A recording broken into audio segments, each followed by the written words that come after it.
కుండను తీసుకోండి, చిల్లులుంటే ఎంత వాటర్ వేసినా జారిపోతుంది.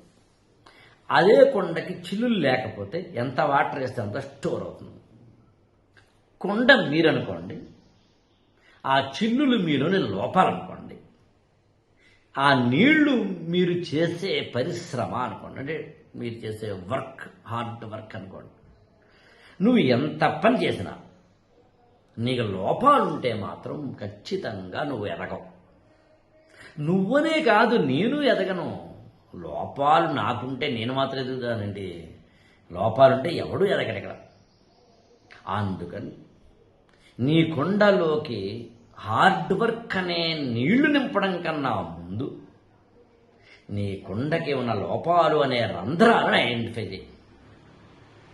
నీకున్న రంధ్రాలేంటి, నీకున్న లోపాలేంటి?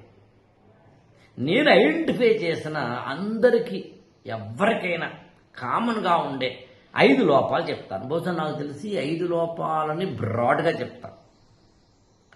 ఒక లోపం ఏంటో చూద్దాం. ఏంటంటే ఫ్యామిలీ లోపం ఏంటి సార్ అంటే, నువ్వేమో ఎదగాలని తపన పడతావు, ఇంట్లో వాళ్ళు అందుకు సహకరించరు. నువ్వు జీవితంలో ఏదో చేయాలనుకుంటావు, ఇంట్లో వాళ్ళు అడుగడుగున కాళ్ళకి అడ్డం పడతారు.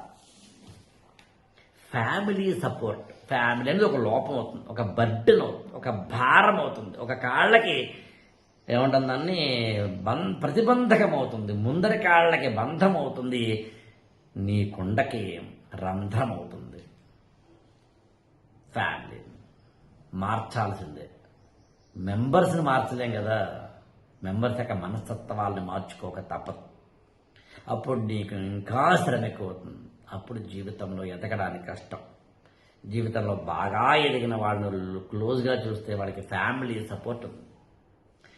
ఇప్పుడు రెండవది ఫినాన్షియల్.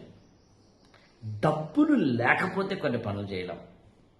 ఒక అబ్బాయి ఐఏఎస్ ప్రిపేర్ అవ్వనుకున్నాడు, డబ్బులు లేకపోతే ప్రిపరేషన్ చేయలేడు. ఇట్లా డబ్బులు ఫినాన్షియల్ లోపాలు. మూడవది సొసైటల్ లోపాలు. సొసైటల్ అనేది పెద్ద పదం. నీ ఎన్విరాన్మెంట్ లోపాలు అంటే నువ్వు, నీ చుట్టుపక్కల ఉన్న పీర్ గ్రూప్. ఎవరికీ జీవితంలో ఎదగాలని కోరిక ఉండదు. వాడికి జీవితంలో ఎదగాలని కోరిక లేదు కాబట్టి నీకు కూడా లేకుండా చేస్తాడు. నువ్వు కాలేజీకి వెళ్తున్నావు, నీ ఫ్రెండ్స్ అందరూ మందు కొడుతున్నారు, సిగరెట్ కాలుతున్నారు, త్రిబుల్ రైటింగ్ ఇష్టం వచ్చాడు, అమ్మాయిలతో అబ్బాయిలతో ఉన్నారనుకుందాం. నీ పీర్ గ్రూప్ బాగుండలేదు కదా, ఆ ఎఫెక్ట్ నీ మీద ఉంటుంది.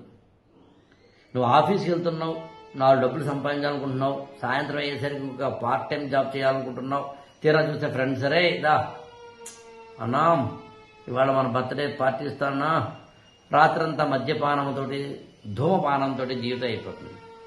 You are not having good peer group. అదొక లోపం. 4వది యాటిట్యూడనల్ ప్రాబ్లం.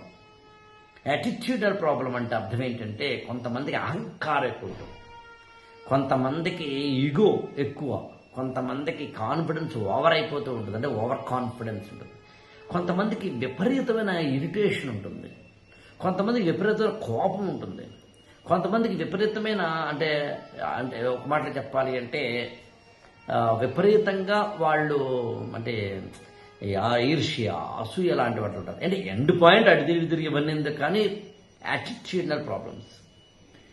5వది పర్సనాలిటీ ట్రైట్స్ లోపాలు. హార్డ్ వర్క్ లేకపోవడం, బద్ధకం ఉండడం. అంటే యాటిట్యూడ్కి పర్సనాలిటీకి తేడా ఏంటంటే, యాటిట్యూడ్ అనేది నీ యొక్క ఎమోషనల్ అంటే నిన్ను ప్రజెంట్ చేసుకోవడానికి సంబంధించింది అవుట్ సైడర్ వరల్డ్కి. పర్సనాలిటీ అంటే నీ ఇన్నర్ సైడర్ వరల్డ్. ఎమోషన్స్ని బయటకు క్యారీ ఫార్వర్డ్ చేస్తున్నావు నువ్వు, కోపాన్ని బయటకు చెప్తున్నావు నువ్వు, అసూయని బయటకు చెప్తున్నావు నువ్వు, ఈర్ష్యని బయటకు చెప్తున్నావు నువ్వు. పర్సనాలిటీ ట్రైట్స్ అంటే బద్ధకం, ఎనర్జీ లేకపోవడం, చొరవ లేకపోవడం, అసలు బర్నింగ్ డిజైర్ లేకపోవడం, ఎదగాలనే కోరిక లేకపోవడం. ఈ 5 లోపాలు ముందు పేపర్ మీద రాయి. ఈ 5లో ఎంత పర్సంటేజ్ ఏది ఉందో చెక్ చేసుకో. ఏ లోపం నీకు ఎంత ఉంది అనే దాన్ని ఆధారం చేసుకుని ఆ లోపాన్ని తగ్గించుకో. ఆ లోపాల్లో కొన్ని తగ్గించుకోలేనిది పక్కన పెట్టి తగ్గించుకోగలిగినది ఫ్యామిలీ, ఫినాన్షియల్ అని మనం చెప్తున్నప్పుడు ఫ్యామిలీ ఓకే కొంతవరకు, ఫినాన్షియల్ సరే కొంతవరకు, ఎన్విరాన్మెంట్ నువ్వు మార్చుకోవచ్చు కదా, సొసైటల్, పీర్ గ్రూప్, యాటిట్యూడ్ నువ్వు మార్చుకోవచ్చు కదా, పర్సనాలిటీ నువ్వు మార్చుకోవచ్చు కదా. మంచి రోజు మెడిటేషన్ చేయి, రోజు ఉదయం పూట లేచి చక్కగా హాయిగా నీ యొక్క మనసుని మార్చుకోవాలని చెప్పి సత్సంకల్పం చేయి. నువ్వు జీవితంలో ఎలా ఎదగాలనుకుంటున్నావు దానికి సంబంధించి చేయి. సో అందుకని I wish you all the best.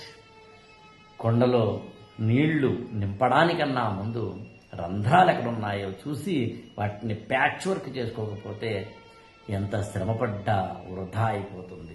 ఈ ఛానల్ని లైక్ చేయండి, షేర్ చేయండి, సబ్స్క్రైబ్ చేసుకోండి.